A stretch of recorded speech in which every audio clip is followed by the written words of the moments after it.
Når vi skal lege lidt med Fibonacci's talrække inde i Excel, så skal vi selvfølgelig have Excel til at regne den for os. Og vi starter med et tomt ark her, og så skal jeg tænker, vi starter med simpelthen at lade Excel definere talrækken.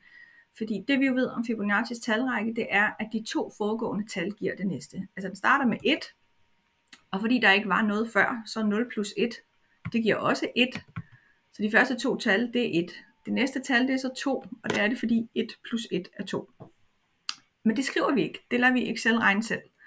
Så derfor så skriver vi lige med, og så skriver vi det her tal, altså det foregående tal, plus tallet før, og enter. Når vi så hernede i hjørnet, der kommer der sådan en lille prik, og hvis man trykker på den, så er der et plus. Og når man trækker den ned, så trækker den simpelthen formlen hele vejen ned, og vi kører den bare godt dernede af, indtil det er sådan nogle udefinerbare tal. Og så kan vi lige op igen, og så kan vi se, det er sørme Fibonacci's talrække, den har lavet 1, 1, 2, 3, 5, 8 og så videre. Det der er interessant nu, det er, at Fibonacci han sagde jo også, at jo højere vi kommer op i talrækken, jo tættere er forholdet mellem de foregående to tal på at være 1 til 1,618, altså at forholdet mellem for eksempel 8 og 13 skulle være tæt på 1 til 1,618. Det er det ikke ved de første tal. Ved de første tal, der udjævner det sig på en anden måde. Men jo længere vi kommer op, jo mere skulle det nærme sig. Så det tjekker vi efter, om han havde ret i. Og når vi skal tjekke det efter, så skal vi jo have Excel til at regne forholdet mellem de foregående to tal. Så her der skriver vi lige med, og forhold, det er jo simpelthen bare, når man skal finde forholdet, så dividerer man ting med hinanden. Og man tager det store tal, det er det nederste, og dividerer det med tallet lige før. Og i det første, så skulle vi jo gerne få et resultat, der hedder 1. Fordi 1 divideret med 1, det giver 1. Så forholdet mellem de to, det er bare 1. Når vi så trykker den en gang ned, så skulle det jo meget gerne give 2, fordi 2 divideret med 1, det giver 2. Men når vi så rykker den længere ned, så kan I se, at så begynder forholdet at ændre sig. Og lige så langsomt, Fibonacci's tal, eller det gyldne snit, det er jo 1,618. Og I kan se, at vi skal faktisk ikke ret langt ned, før at den kredser omkring det gyldne snit. Og nu prøver vi så at hive den hele resten af vejen ned. Og jeg havde lavet næsten 800 tal, og der kan I se, når vi kommer herned, så er alle sammen ens. 1,618,034, fordi der er nogle decimaler på. Og hvis vi så kigger herop, så kan man jo finde ud af, hvor langt skal vi egentlig ned, før at den bare sidder fast, og at den fra det tal af er det gyldne snit. Altså hvor langt skal vi egentlig ned i talrækken, for at forskellen her, det er et forhold, der hedder det gyldne snit. Det næste, man så kunne lave, det var, at man kunne sige, Fibonacci, han havde jo også en flot formel, hvor man kunne se, hvis nu man gerne vil vide, hvad er det 27. tal i Fibonacci's talrække, så havde han lavet den her formel. Og ifølge den her formel, så er n, det er simpelthen nummertal. Det vil sige, at hvis jeg gerne vil vide, hvad det almindelige 8-tal svarer til i Fibonacci-tal, så kan jeg kigge herover, fordi der står her 8, det er 21. Men jeg kunne også få den her formel til at regne det ud, sådan så jeg egentlig laver Fibonacci's talrække ved brug af den her formel, i stedet for bare ved brug af plus de to nederste. Så det prøver vi også. Og det kræver simpelthen, at vi til at starte med laver vores egen helt almindelige kendte talrække. Og vi kan jo sætte den her over, fordi det er sådan lidt en anden ting. Nu har vi lavet det her med forholdet her.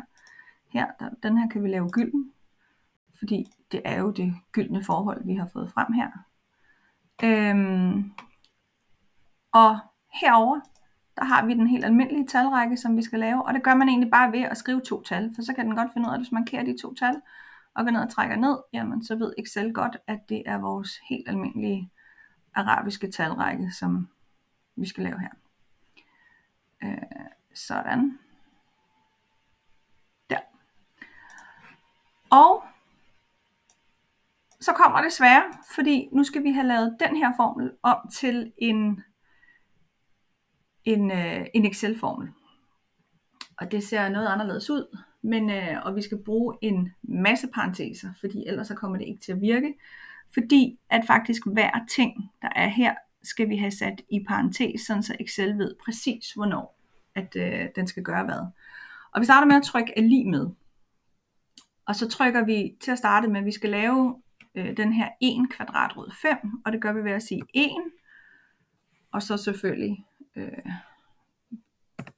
man skal også huske, at det her det skal i parentes, så vi starter egentlig med at sige parentes, og så 1, og så skal vi dividere, fordi det skal divideres med kvadratrod 5, og der skriver vi simpelthen KV, og så kan I se, så kommer den frem hernede, KV-rod, højreklikker, og så trykker 5 ind i parentesen, og så trykker vi parentes slut, og så trykker vi gange, og så laver vi faktisk 1, 2, 3, 4 parenteser, og så er vi nået herover til, og så skriver vi 1 plus, og så skriver vi KV rod igen,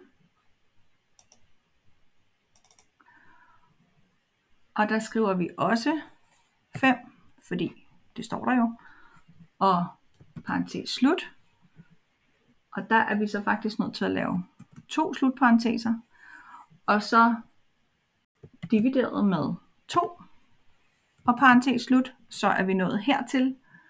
Det skal vi så have opløftet, og det gør vi ved at trykke Shift, og så den knap lige til venstre for, den viser sig ikke, når man har trykket det. Men hvis man lige laver et mellemrum, så viser den sig.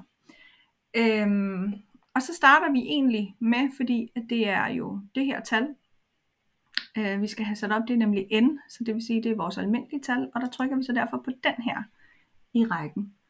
Og så er vi igen kommet til en slutparentes, og så trykker vi minus, og så laver vi faktisk 3 startparenteser, 1, 2, 3, og så trykker vi 1 minus, og så trykker vi igen KV-rod, og så trykker vi 5 ind i kvadratroden, og så laver vi en ekstra slutparentes, og vi laver et divisionstegn, og skriver 2, og en slutparentes, og igen en opløftet, og igen i den her, og så laver 1, 2, 3 slutparenteser. Og så er vi der faktisk. Og der kan jo let gå meget galt, når man skal skrive så stor en formel, men vi satser på, at når vi trykker Enter, at så står der 1. Og det skal der gerne, fordi det første Fibonacci-tal er 1. Så det vil sige, at hvis jeg trækker den her ned, så skulle der gerne stå 1 igen. Og hvis jeg trækker den en gang til ned, så skal der stå 2. Og så skulle der gerne stå 3. Og så skulle der gerne stå 5. Og så skal der stå 8. Og så skal der stå 13. Og det vi kan se, det er, at det passer. Det vil sige, det er Fibonaccis talrække, den laver, når man skriver formlen ind. Så nu har jeg altså både lavet Fibonaccis talrække simpelthen ved en simpel plusformel, men vi har også lavet den ved at lave en lukket formel for Fibonacci-tallene, hvor man kan gå ned og se, at det 12. Fibonacci-tal, det er 144. Det 17. Fibonacci-tal, det er 1597 osv.